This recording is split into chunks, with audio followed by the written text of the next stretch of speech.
Welcome to a new daily top Askreddit video.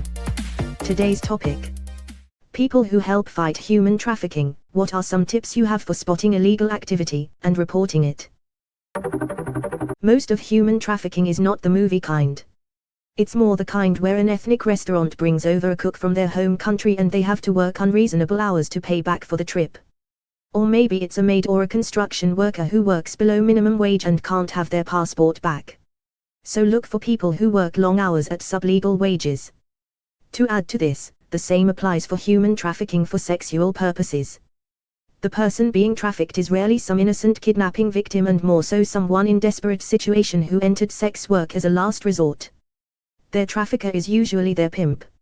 If you want a really good breakdown of what human trafficking actually looks like, I suggest looking into the podcast You're Wrong About. They have a really good episode on the topic. Here's the link to the episode. Edit. Also, you should listen to this episode which contains more context for the issue. Thanks /u/erotic food fiction for pointing this out. In Latin America, look for maids who have been with a family since they were children. In my country they are called criadas.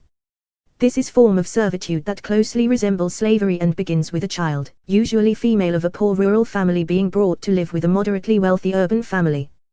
The promise of a better future than what the parents could provide. These kids don't attend school and perform house chores all day and are paid in food and living quarters and sometimes the promise of money that the bosses are holding for them. They grow up this way, so when they are adults they are afraid to leave. They don't know any other way of life. The bosses don't often acknowledge anything wrong and they claim that the criada is grateful for having been given a better life. I sadly have to admit that this happened in my extended family. They were bosses to a criada who would be 75 years old today. Only after all my aunts died and my cousins inherited the criada, they acknowledged the wrongdoing and arranged for her to have a pension and a house and never have to work again and be treated a respected member of the family. But it was too late. She only lived as a retired person for 5 years before dying. She never learned to read, she never had children or a husband or any type or significant other. Well, that is very sad. Thank you for sharing about this. Labor trafficking is just as big of an issue as sex trafficking. Is your post intended to be about sex-related human trafficking? If so, then sorry for the out-of-topic comment.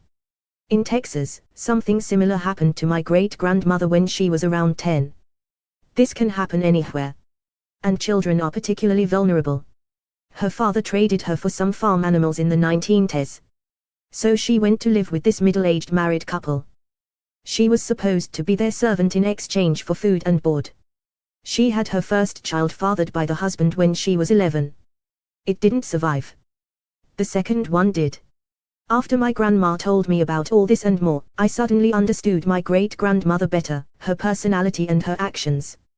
And I had always wondered why she wasn't much older than her oldest children. And then I knew why. If I remember correctly, she died in the late 90s/early 2000s.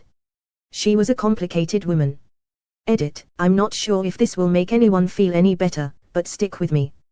From what I understand, she ended up getting married to a man when she was around 18 or 20 or so to escape that situation.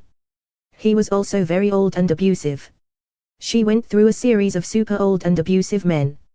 And I'm not pointing fingers and neither is my grandma, but they all died from stuff like heart attacks early on. Maybe because they were old. It's a bit of a weird coincidence. Keep in mind, my great-grandmother was hardworking, but she was never allowed to go to school or do anything to invest in her own future. She was stuck in below minimum wage jobs with a whole lot of kids to feed and clothe. I can't say her life was ever easy or fair. She was a hard woman and hard to like. And I personally always thought that she seemed unhappy. I don't blame her on that score. But we loved her. She lived to be in her 90s in an assisted living facility, and at the very least, she had children and grandchildren who loved her. That is so fucked. And yet, not even very uncommon. Treating human beings like commodities, robots, or livestock only has consequences for the victims. The scum who are actually doing the bad thing just get away with it. And have gotten away with it for thousands of years. My mom was looking for a part-time live-in housekeeper when I was in Kinda. US. A friend from church said that she knew a relative who could help. My mom was expecting to meet a grown woman who would help raise me and take care of the house while my mom was at work, someone who would be employed for a fair wage. It turns out this person was actually a 16-year-old girl. Obviously my mom jumped at the opportunity to hire her and we took her in. Enrolled in school, made sure she got by well in her classes, and she helped my mom with the house and with me part-time. Being paid a full-time wage. We made it very clear that if she did not want to work she would still be supplied with a place to live, food to eat, and a school to go to. She actually sent the majority of her wages back home to her family in a ranch in Mexico. She then graduated, later got married and now has 2 beautiful girls.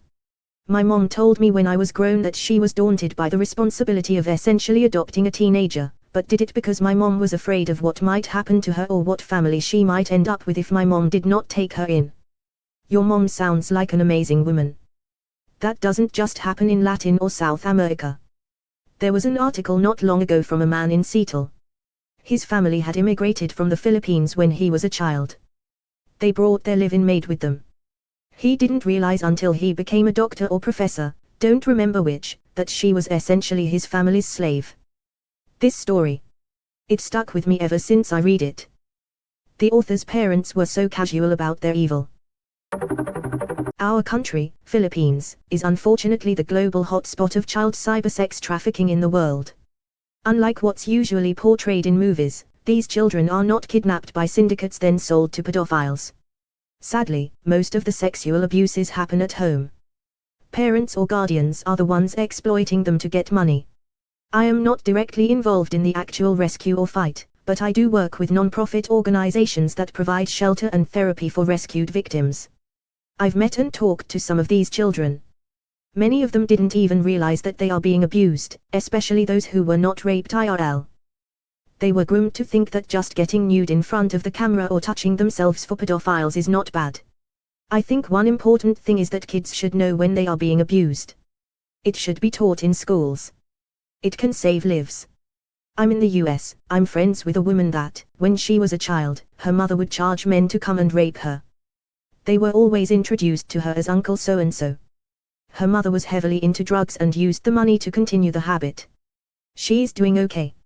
Her mother is still in prison and they are no contact obviously. She finally ran away and got in touch with authorities when she was 16. My friend has horrible panic attacks just around men in general, and especially when the word uncle is used. She's nearly 40 and single by choice, and is very reserved and introverted. On anxiety and depression meds and sees 2 therapists regularly. She's so creative and imaginative, it just breaks my heart that she is hurt even to this day by what was done to her. How does anyone ever recover from that?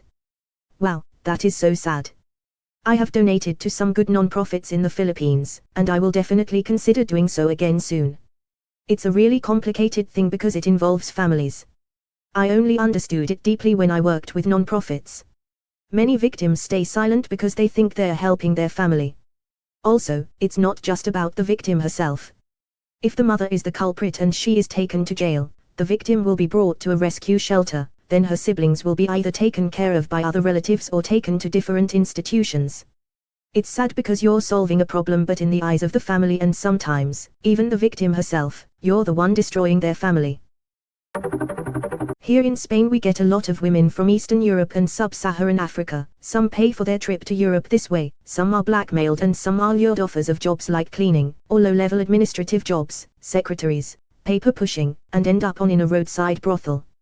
If you re a young woman in a poor area of Eastern Europe and you get her offer for an easy job in Germany, France, Spain or the Netherlands, be very suspicious. Exactly.